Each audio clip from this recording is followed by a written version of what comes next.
오늘은 이 제자의 길 10번째 시간으로 제자의 경제관이라는 제목으로 말씀을 나누겠습니다.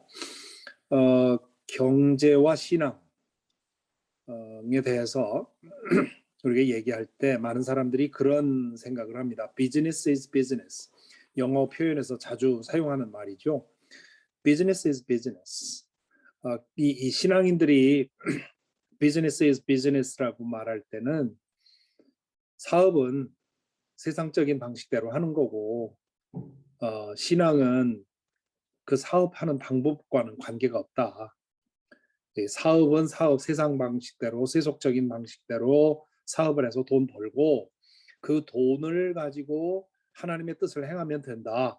이렇게 생각하는 그렇게 주장하는 사람도 있고요. 그렇게 생각하는 사람도 많이 있습니다. 그러나 그것은 바른 생각이 아니고요. 우리의 신앙은 우리 삶의 모든 영역에 영향을 미쳐야 합니다. 그래서 나의 경제생활도 경제생활 그 모든 영역에 신앙의 원리가 들어가야죠. 영어의 economy라는 말이 헬라어의 오이코스라는 말과 노모스라는 말이 합쳐진 말입니다. 거기서 이제 economy라는 말이 나왔는데, 그러니까 이 경제라는 말의 아주 근본적인 의미는 가정을 운영하는 원칙이라 그렇게 설명할 수가 있습니다. 그 경제에는요, 경제학에서 하는 얘기가 이제 경제는 세 가지 활동으로 구성이 됩니다. 생산과 소비와 분배. 국가 경제하면 한 국가가 생산을 어떻게 하고 소비를 어떻게 하고 분배를 어떻게 할 건가, 이거에 관한 얘기를 하는 거고요. 가정 경제하게 되면 우리 가정의 생산과 소비와 분배를 어떻게 할 거냐, 이런 질문이 되는 거죠. 그래서 이 신앙적인 면에서 경제에 대한 얘기를 할 때 세 가지 질문을 하게 됩니다. 돈을 어떻게 버는가, 이 생산의 문제이죠. 그다음에 돈을 어떻게 소비하는가, 이 소비의 문제입니다. 그리고 나의 돈을 어떻게 분배하는가 하는 질문, 이 세 가지 질문이 우리 그리스도인들이, 특히 예수의 제자가 되고 제자로 살기를 원하는 사람들이 물어야 하는 질문이죠. 어떻게 돈을 버는가, 그 돈을 어떻게 소비하는가, 그리고 그 돈을 어떻게 분배하는가. 첫 번째, 돈 버는 것에 대해서 생각을 해보면요. 돈에는 두 가지의 얼굴이 있습니다. 한 얼굴은 매우 좋은 얼굴이죠. 이 살아가는 데 있어서 꼭 필요한 도구입니다.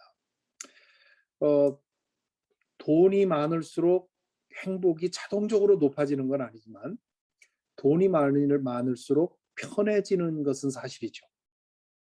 그리고 돈이 없어도 행복할 수는 있지만 그런 자동적으로 돈이 없어서 없는 것이 행복해지게 만드는 것도 아니죠.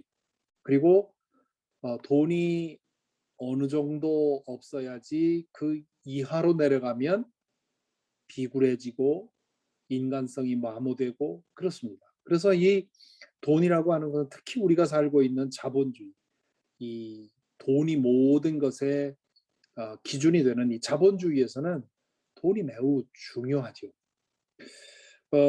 그래서 이 돈 없이는 살 수 없는, 돈에 대해서 진지해야만 되는 거죠. 그래서 잠언 30장 7절부터 9절, 여러분 잘 아시는 말이죠.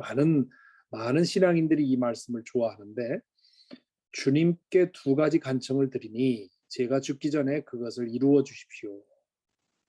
첫째 기도는 허위와 거짓말을 저에게서 멀리하여 주시고, 둘째 기도는 저를 가난하게도 부유하게도 마십시오.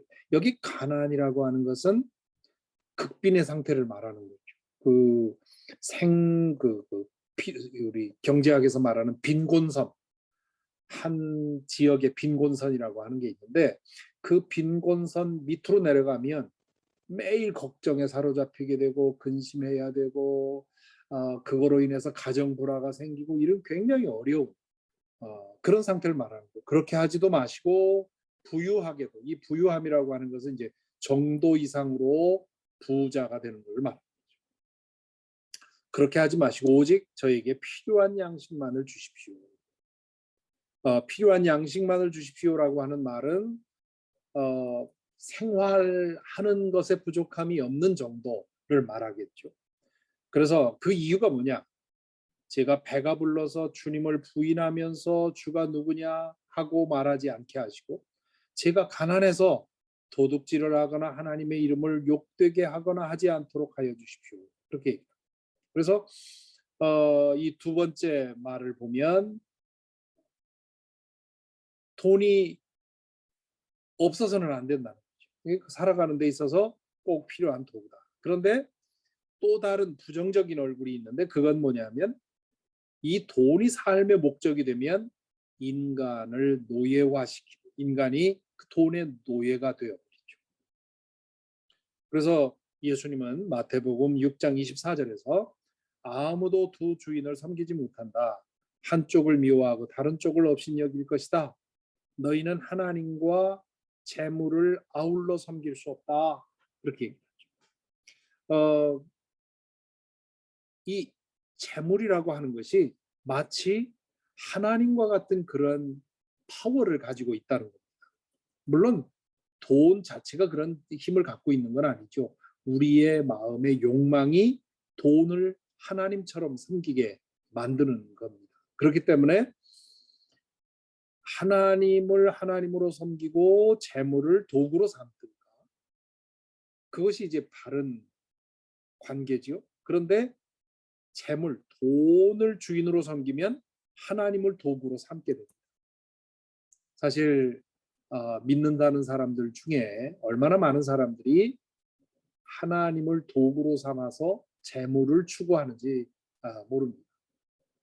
그거 이제 기복신앙이라고 하고 또 영어로는 프로스페러티 가스프리라 이제 그렇게 얘기를 하는데, 이 삶의 목적이 되면 안 된다. 그래서 이 돈이라고 하는 것은 마치 불처럼 잘 다루면 유익한데 잘못 다루면 그것으로 인해서 화를 입는, 그것이 이제 돈입니다. 그래서 이 생활인으로서 우리 제자의 과제는 뭘까? 돈 버는 것과 관계해서 우리의 과제는 근면하고 성실하게 자신의 직업을 성직으로 맡든다. 우리 지난 시간에 직업관에 대해서 말씀을 드렸죠. 그래서 우리 그리스도의 제자는, 예수의 제자는 모든 직업을, 어떤 직업이든지 자기의 직업을 성직으로 받들고 그 직업을 통해서 이웃을 섬기고 그렇게 함으로써 하나님을 기쁘시게 한다. 그런 말씀을 드렸습니다. 그것이 그 직업의 일차적인 가장 중요한 의미. 그리고 그렇게 노동한 결과로서 정직하게 돈을 버는 거죠. 이 돈을 버는 과정이 정직해야 한다, 정의로워야 한다 하는 것은 매우 중요한, 그 율법에도 계속 그런 말씀이 나옵니다. 그래서 그 사람들을 고용했다면 그 고용한 사람들에게 정당한 임금을 주고, 또 장사를 하는 사람이라면 속이지 말고 저울 추를 속이지 말고, 뭐 이런 말씀들이 율법에 굉장히 많이 나오죠. 그래서 내가 이 돈 버는 과정, 그것이 정직해야 된다. 그리고 우리가 번 돈에 대해서 내 것이 아니라 하나님께서 나에게 맡기신 것으로 여겨야 한다. 그것을 청지기 정신이라고 하죠. 청지기라고 하는 것은 주인이 믿고 일을 맡긴 사람인데 우리가 바로 그 청지기라는 겁니다. 이 생활인으로서의 제자의 과제에 대해서 데살로니가 후서 3장 8절부터 12절까지 말씀이 매우 중요합니다. 여기 보면 바울 사도가 데살로니가 교인들에게 이렇게 말합니다. 우리는 아무에게도 양식을 거저 얻어먹은 일이 없고 도리어 여러분 가운데서 어느 누구에게도 짐이 되지 않으려고 수고하며 고생하면서 밤낮으로 일하였습니다. 이것이 이제 그 바울의 자비량 선교였죠. 바울이 이 가죽 그 세공업, 가죽을 다루고 가죽으로 이 뭐 천막이라든가 이런 걸 만드는 그런 기술을 가지고 선교하는 곳에서 그 기술로 물건을 팔아서 돈을 마련을 한 겁니다. 그래서 이제 그 자신의 생계를 꾸몄는데 그걸 말하는 거죠.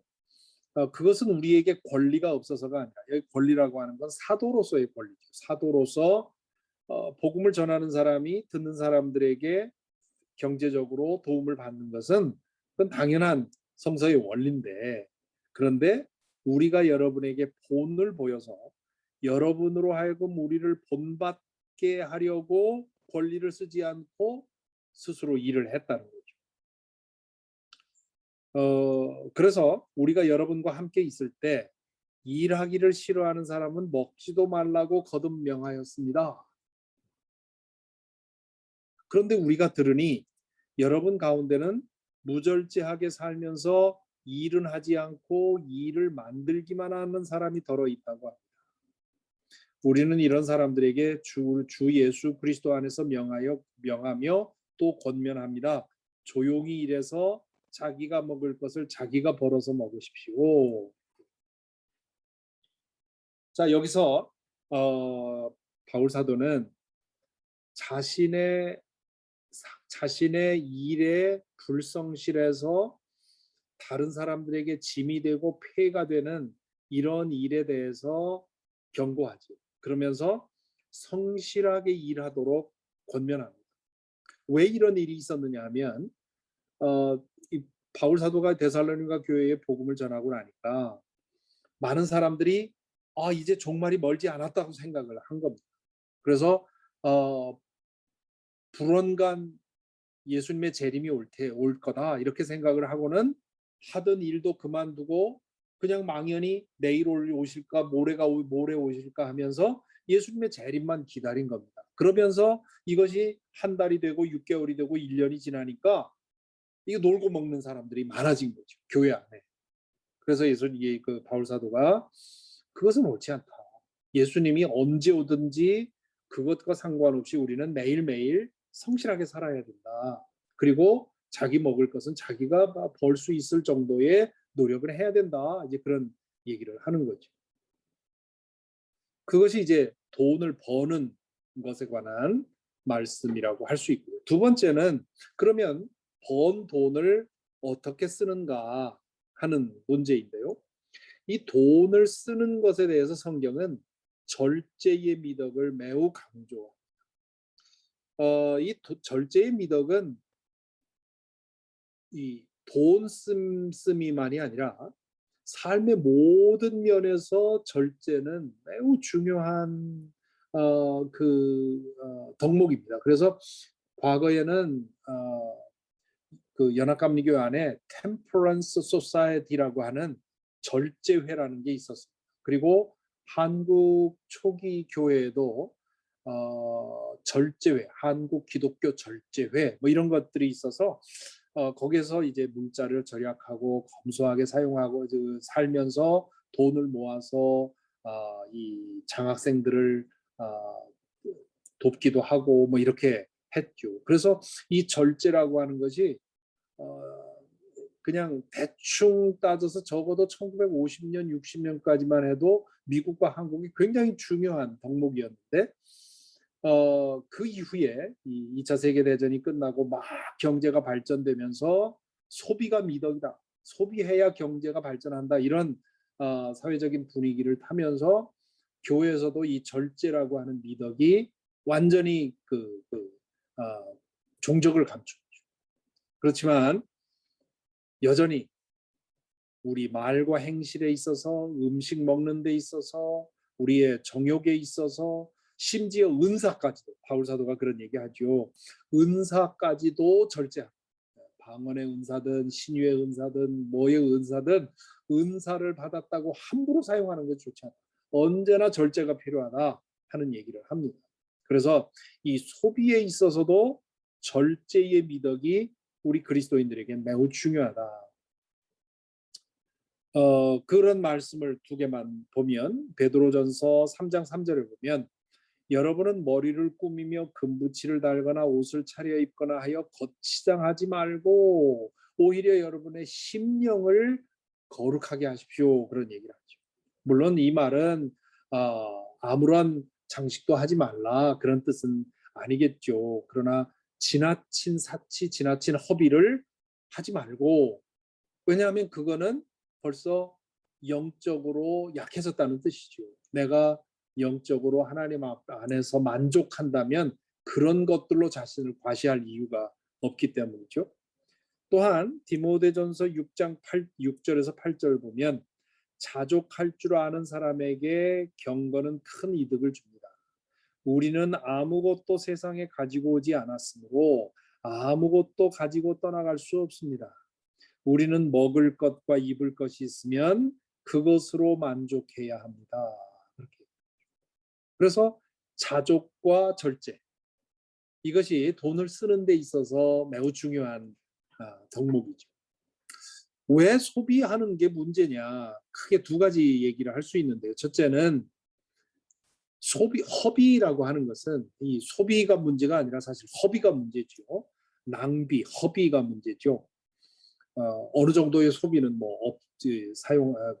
없이 살 수가 없는데 허비와 낭비가 문제인데 하나님의 선물을 낭비하는 것이기 때문에 그렇습니다. 우리에게 주신 것이 하나님 것인데 다 내가 그것을 헛된 허영심을 채우기 위해서 그 돈을 사용한다면 그러면 하나님의 선물을 낭비하는 게 되죠.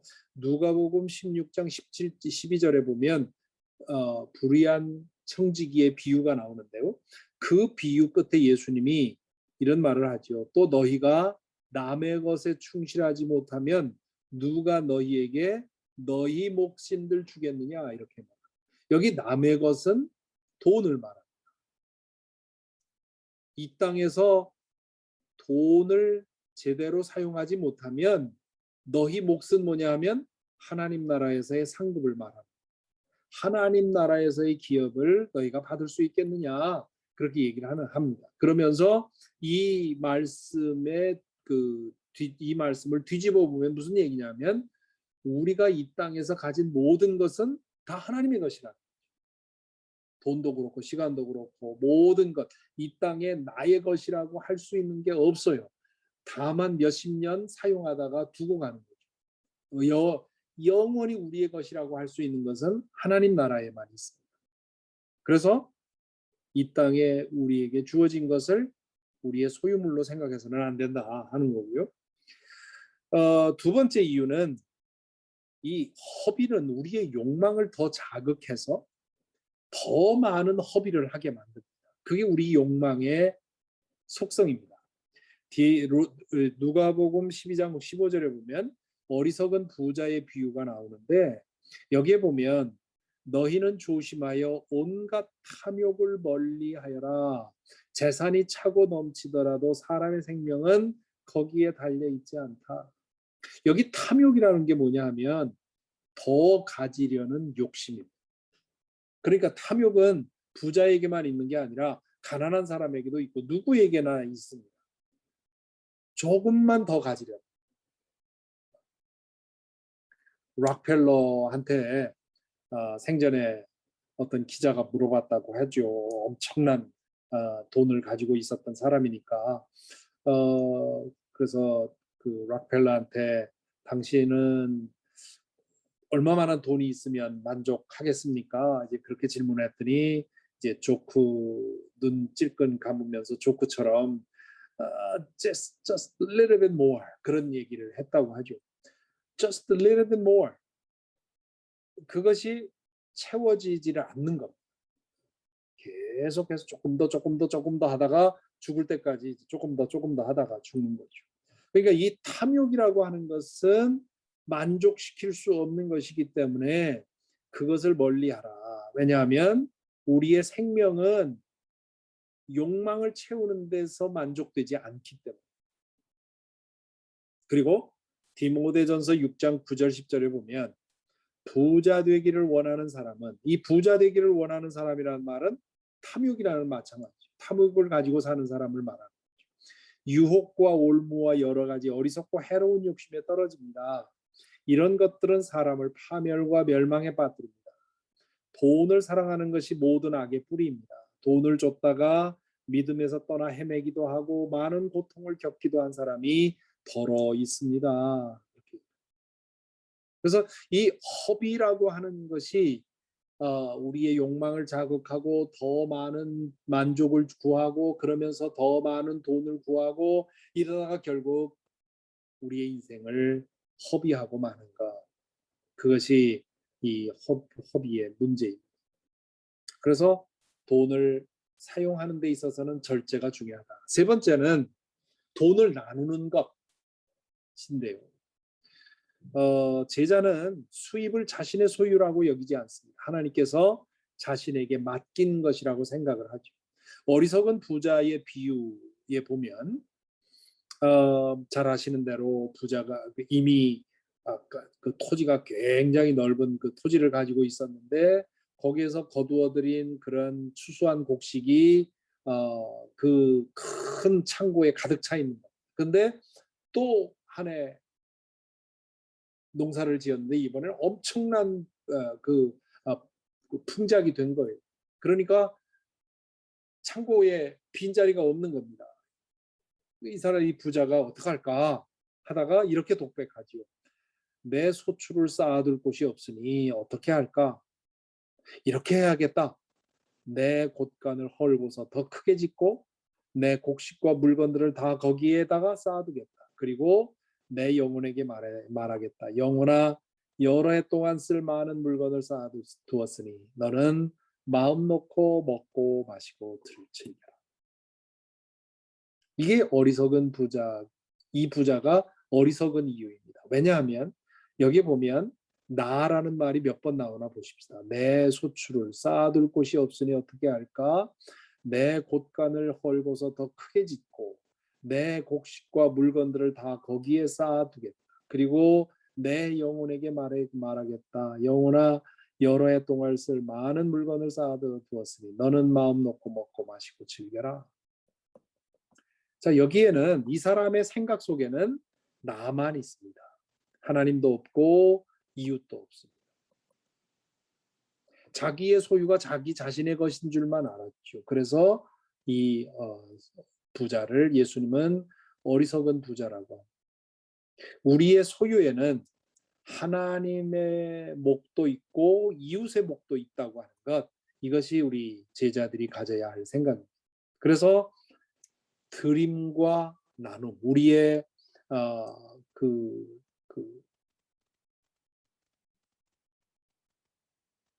이 돈을 나누는 데 있어서 이 드림과 나눔이 매우 중요합니다. 드림이라고 하는 것은 하나님께 드리는 것을 말하고 나누는 것은 이웃과 나누는 것을 말하죠.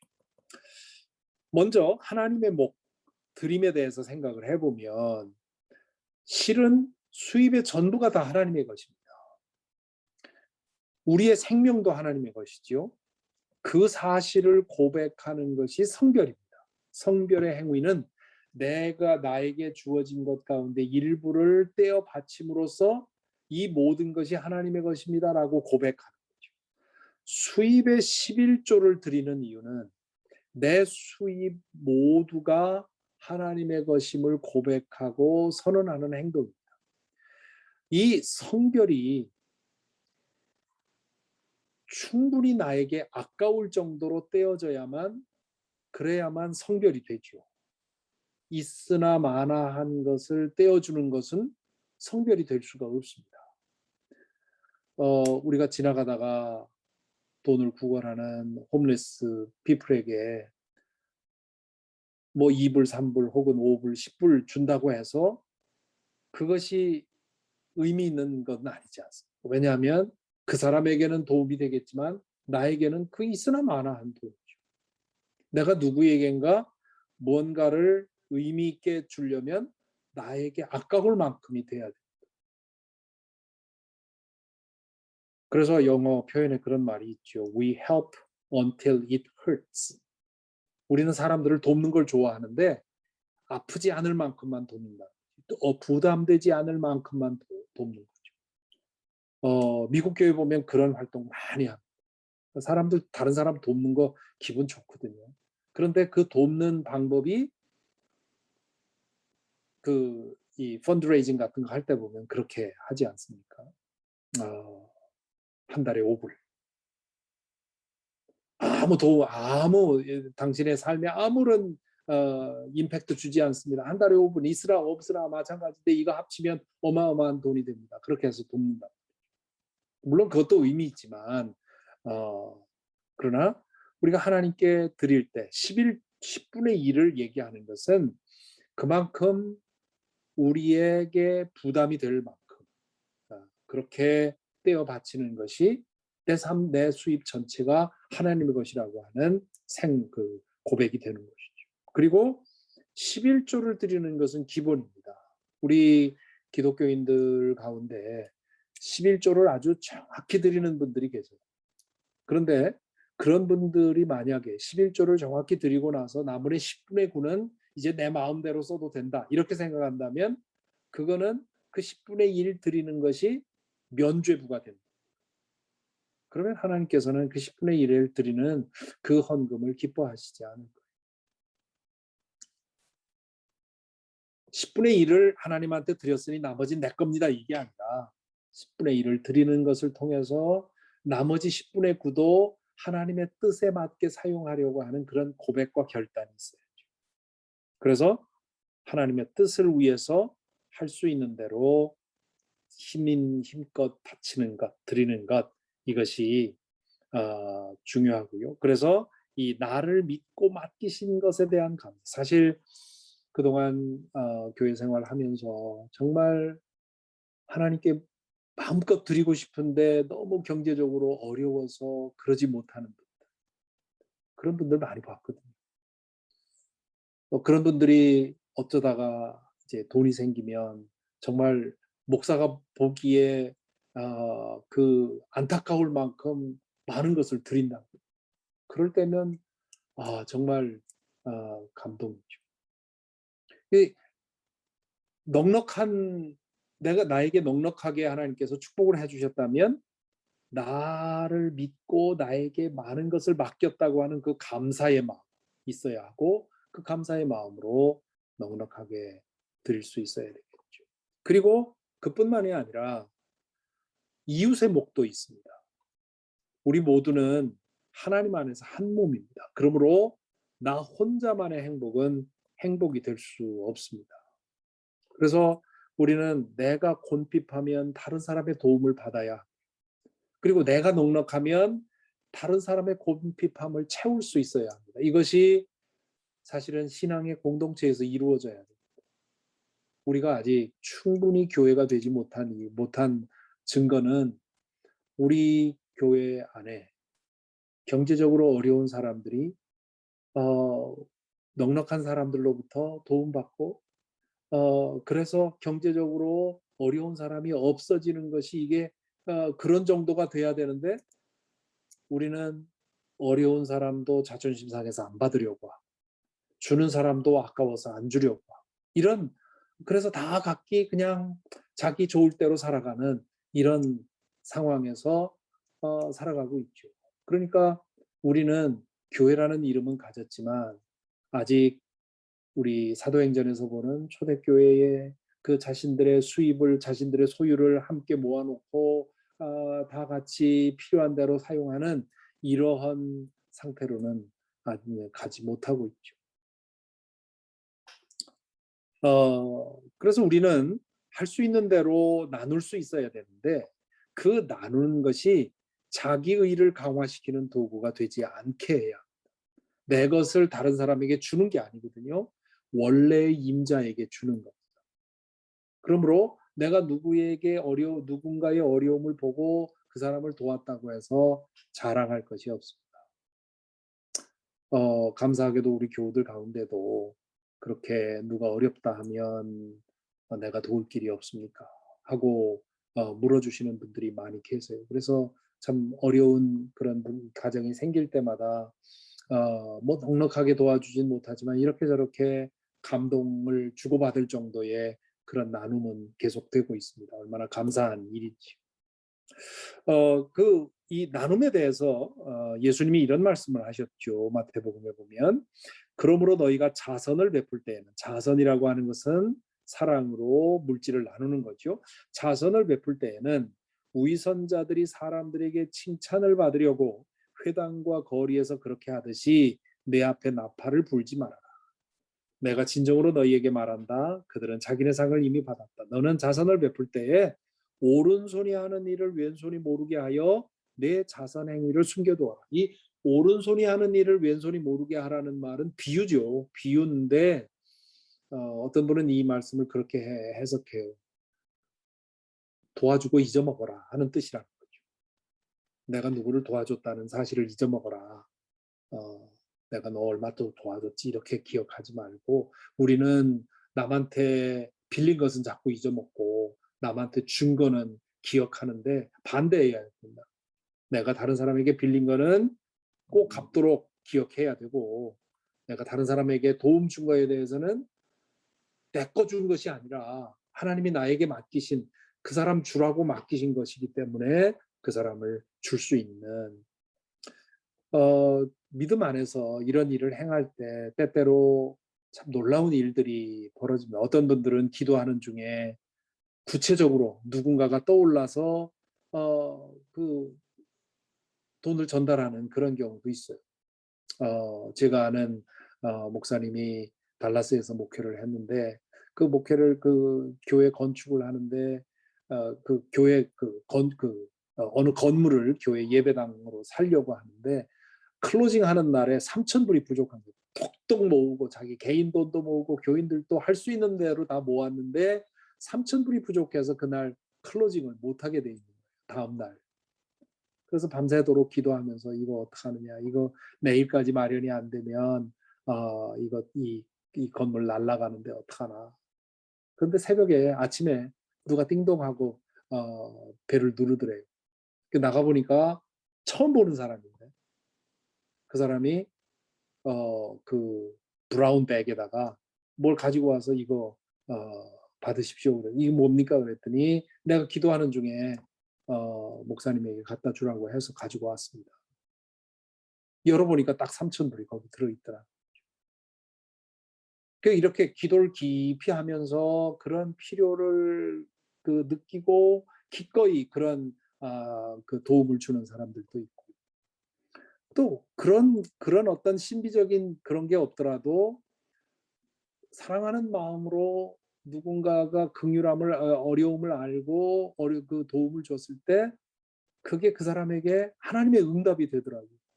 저희 우리 교회도 그런 일이 얼마 전에 있었는데 어느 교우가 너무너무 어려운 사정이어서 기도하는 중에 그분을 우리 사랑의 헌금으로 좀 도와야 되겠다 해서 우리 재정부장님하고 임원회장님하고 의논해서 2,000불을 그분에게 보냈습니다. 근데 나중에 이제 그분에게서 처음에는 그냥 감사하다 이제 그런 연락이 왔는데 나중에 만나서 대화를 해보니까 몇 달 지나고 나서 하는 말씀이 그 집에서 쫓겨나게 됐다는 거죠. 그 렌트를 내질 못해서 아무리 해도 구할 방법이 없고 그래서 내일이면 이제 쫓겨나야 되는 그런 상황인데 그 전날 메일박스를 열어보니까 2,000불 체크가 와서 그래서 자기 아들도 당신도 둘이서 그거 가지고 눈물을 흘리면서 내가 돈 벌면 정말 하나님을 위해서 살겠다고 그 아들이 그러더라는 거죠. 그냥 그분의 필요할 줄 알고 그 임원들이 함께 마음을 모아서 그렇게 보냈는데 그것이 그분들에게는 하나님의 응답이 되는 거예요. 이것이 이제 나눔을 통해서 우리가 경험하는 그런 신비이죠. 그래서 내가 넉넉한 나에게 나눌 만한 그런 여력이 있다면 그런 도구로 사용될 수 있는 그런 일이 된다면 얼마나 감사하겠습니까? 그래서 이 청지기 곡선이라는 것이 있는데요. 이게 뭐냐 하면 우리 그 수입이 이렇게 늘어난다고 합시다. 우리 삶에 생존선이라는 게 있습니다. 아까 말한 빈곤선, 빈곤선이죠. 그 이상 이 인간으로서의 최소한의 생존에 필요한 정도의 돈, 이것이 우리 뭐 버지니아하고 저 아리조나가 다르지만 지역마다 최소한의 생계비라는 게 있어요. 그게 생존선이죠.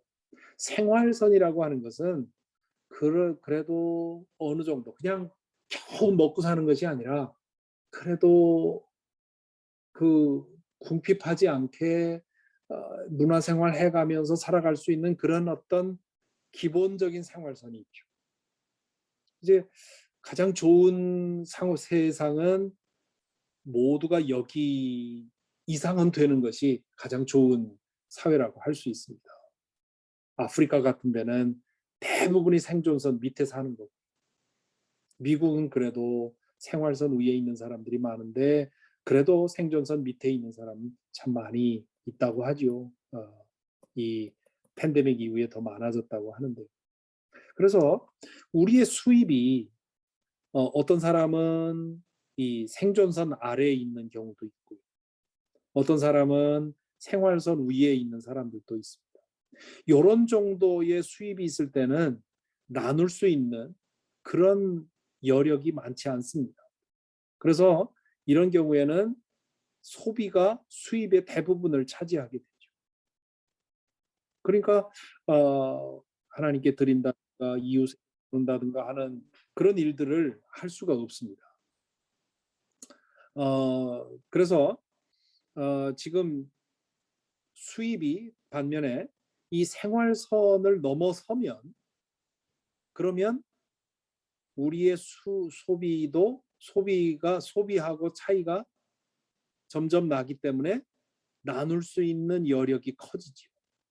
드리고 나눌 수 있는. 그래서 우리 수입이 이렇게 커가는 것에 따라서 소비도 똑같이 커가는 것이 아니라 우리 청지기들은 수입이 커가면서 소비가 점점 낮아지면서 이 수입과 소비 사이에 나눌 수 있는 분량이 점점 커지는.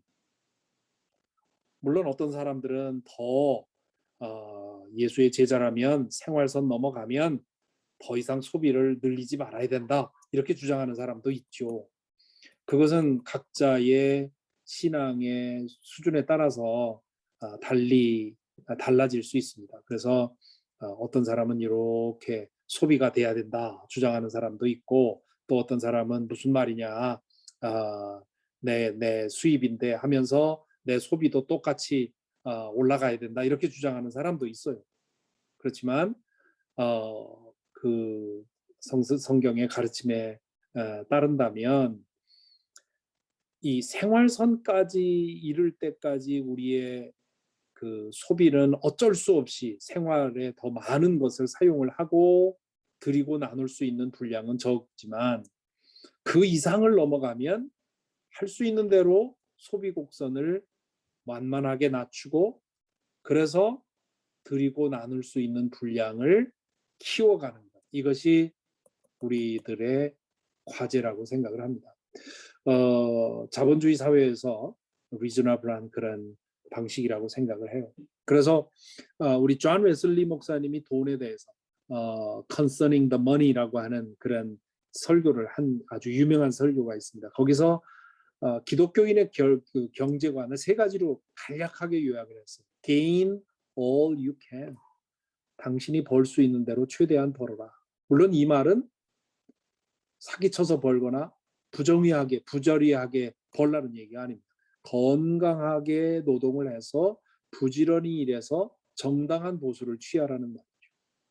요즘에 들어보니까 정부에서 나오는 보조금을 부정한 방법으로 타내게 하는데 아주 그 탁월한 회계사들이 잘 팔린다고 해요.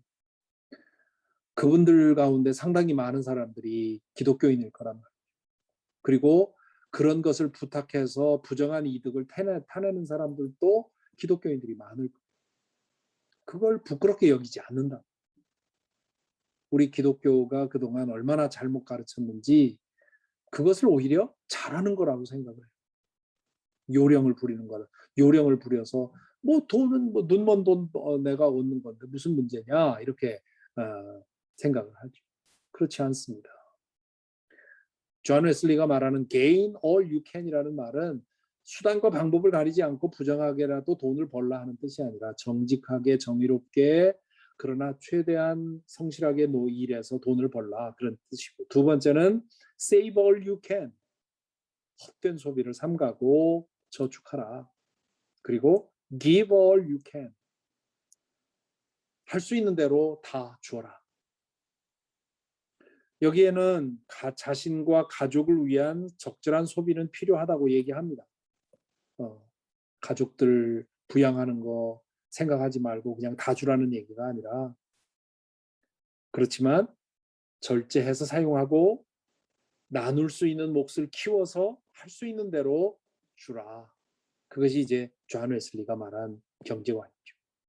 그래서 오늘 이 제자의 경제 생활을 요약하면서 5가지의 키워드로 이걸 정리를 하면, 먼저 성실, 노동하는 데 있어서 우리 일에 있어서 그리스도인은 성실해요. 어떤 일로도 바울 사도가 데살로니가 교인들을 책망한 것처럼 어떤 이유로도 놀고 먹는 것, 그것은 옳지 않죠. 성실하게 일하는 것이 예수의 제자가 누구든지 해야 될 일이고요. 두 번째는 수입에 있어서, 돈을 버는 데 있어서 정직해야 된다.